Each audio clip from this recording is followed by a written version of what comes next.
ఒక మనిషి చనిపోయిన తర్వాత వారికి జరిగిన అంత్యక్రియల్లో కుండలో నీరు పోసి రంధ్రం పెట్టి చితి చుట్టూ తిరిగే ఆ తర్వాత కుండ పగలకొడతారు కదా. అలా ఎందుకు చేస్తారో మీకు తెలుసా? మీరు సినిమాల్లో తరచుగా చూస్తూ ఉంటారు. ఒక మనిషి చనిపోయిన తర్వాత తన శరీరం నుంచి అదే మనిషి రూపం బయటకు వచ్చి పడిపోయిన తన శరీరాన్ని లేపడం, తన బంధువులతో స్నేహితులతో తాను చనిపోలేదని బతికే ఉన్నానని చెప్పడం జరుగుతుంది.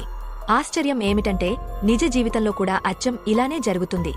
చనిపోయిన తర్వాత శరీరం మీద వాళ్ల తల దగ్గర దీపం పెట్టి ఉంచుతారుగదా యమభట్టులు.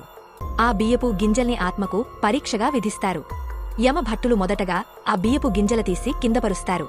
ఆ బియ్యపు గింజలని ఆత్మ సూర్యోదయం అయ్యేలోపు లెక్కించాలి. అప్పుడే ఆత్మకు తన వాళ్లను చూసే అవకాశం వస్తుంది.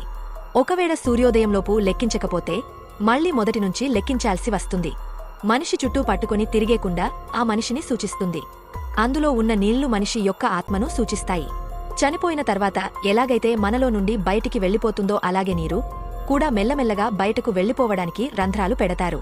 శ్మశానంలో కుండను పగలగొట్టడానికి గల కారణం ఏమిటంటే ఇక ఆత్మకు శరీరము లేదు, ఇప్పుడు కాల్చేస్తున్నామని ఆత్మను వెళ్లిపోమని చెప్పడం. మీకు ఈ వీడియో చూసినట్లయితే లైక్ చేయండి.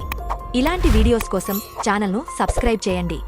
ఇటువంటి వాటిలో మీకేమైనా డౌట్స్ ఉంటే కామెంట్ సెక్షన్లో అడగండి. ఓం నమశివాయ అని కామెంట్ చేయండి.